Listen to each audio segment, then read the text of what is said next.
Welcome one and all, my fellow fans of Clash of Clans from around the world. It is your host, Galadon, and it's true. I am completely changing up my Legend League attacking. We are going to try the tried and true E-Dragon attack that you see Tribe using right here. It seems to be pretty darn simple. I'm telling you right now. Some basic funneling, maybe a blimp to head on after the Town Hall, a little bit of spell timing and placement, and that's it. So thank you, fellow fans of Clash of Clans. Have a fantastic rest of your day, and I'll see you back here again tomorrow for more full attacks. Okay, maybe it's not quite that easy, but it sure seems like it when you watch Tribe annihilating base after base after base, and I'm telling you, these guys have done this at least half a dozen times in the first 3 days of this month's CWL. And I don't know, maybe E-Dragons are on their way back. It is time for Galadon to break out the air arsenal and see what we can do. Now, the one thing I've noticed with these attacks, and I'm going to show 3 of them in today's episode, and each is very slightly different in its approach, is it appears that you pretty much have no chance of getting a 3-star about halfway to 2/3 of the way through the attack. Now, also, you can see some delayed heroes here, Barbarian Kings, Royal Champions coming in late, even a Siege Machine late in one of these attacks. So it isn't just a copy and paste type of attack. Although the army does seem pretty simple, pretty straightforward, doesn't vary that much, not a lot of cleanup troops, maybe a baby dragon to help out with the funneling, some balloons to make sure that the E-Dragons don't die to those seeking air mines. Other than that, let's go. So yeah, this is a much easier attack than any sort of queen charge, and so I'm ready. You know, I want to get some Legend League attacks just done quickly, mindless. Okay, fine. It's not mindless. Yes, many will argue that E-Dragon is the lowest IQ attack out there, but you'll notice that in each and every one of these attacks, these Tribe guys are using really good spell timing and placement. Although right now, at the end of this attack, there was really nothing else left to happen except for a queen ability. It worked out pretty well that she doesn't get caught behind a wall right here. You'll notice that she's going to run down this little alleyway, and had she already used her ability, then she would have died to the single Fargate Inferno and the attack would have been over. Or had some of these defenses been further in an enclosed part of the base, then you're looking at a time fail. But nope, this is going to be a 3-star. It's going to be a close one, but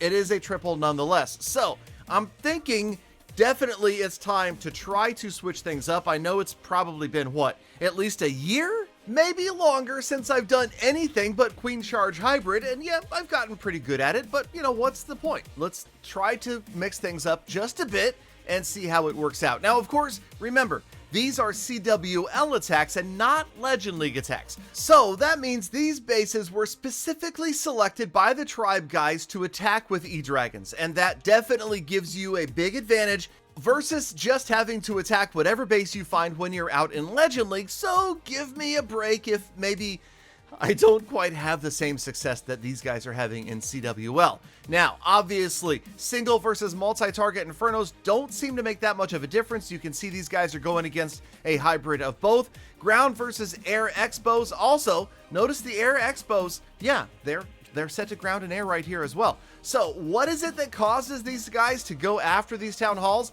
Well, there are many other factors, but a lot of it has to do with this proximity of the buildings, because you need to maximize that chain attack from the E-Dragons.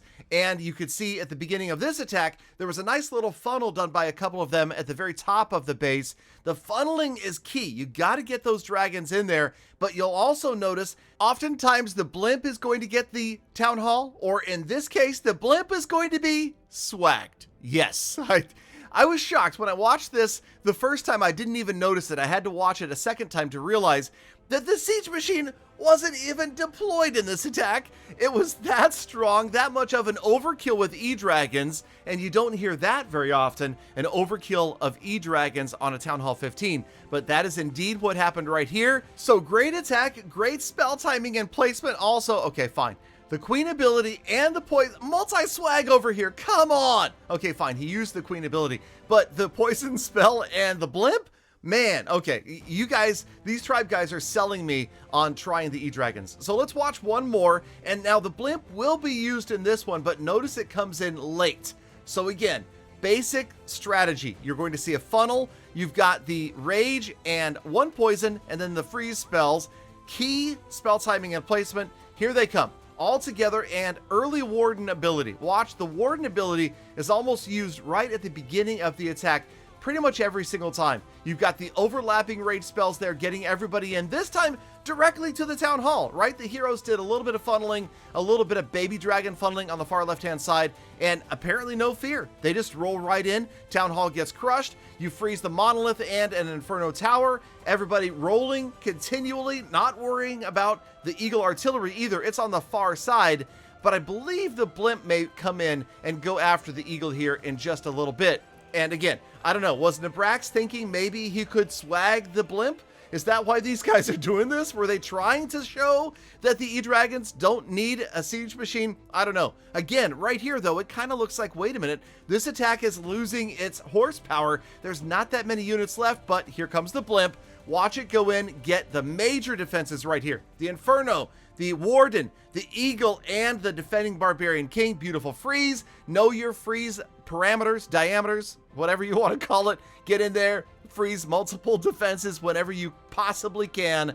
And the E-Dragons, again, are going to somehow make it through the rest of this base.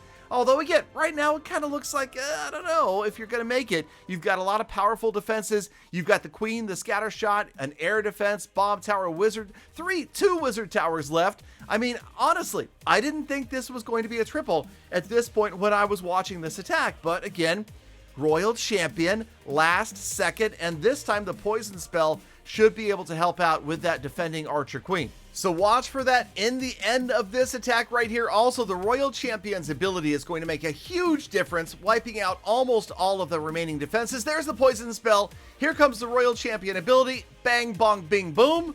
Or something like that. And only the Scatter Shot is left. The Scatter Shot goes down. Oh, wait, there's the Expo up there. But yeah, the Expo is not going to be a problem because somehow, this was super close. Somehow, someway, the Royal Champion holds on, and this is a reason I love to pair my Royal Champion with the Phoenix, but Nabrax gets the job done, and perhaps we should all be getting the job done with Electro Dragons. Watch for a follow-up episode where I use them myself. Thank you, Galafam, for sticking around all the way to the end of the episode. You and only you are the true hashtag Galafam. That is why I love, think about, and appreciate every single one of you every single day. So get out there, make the best of the rest of your day, week, month, year, be kind to other people, animals, and the planet. I'll see you back here again tomorrow for more full attacks.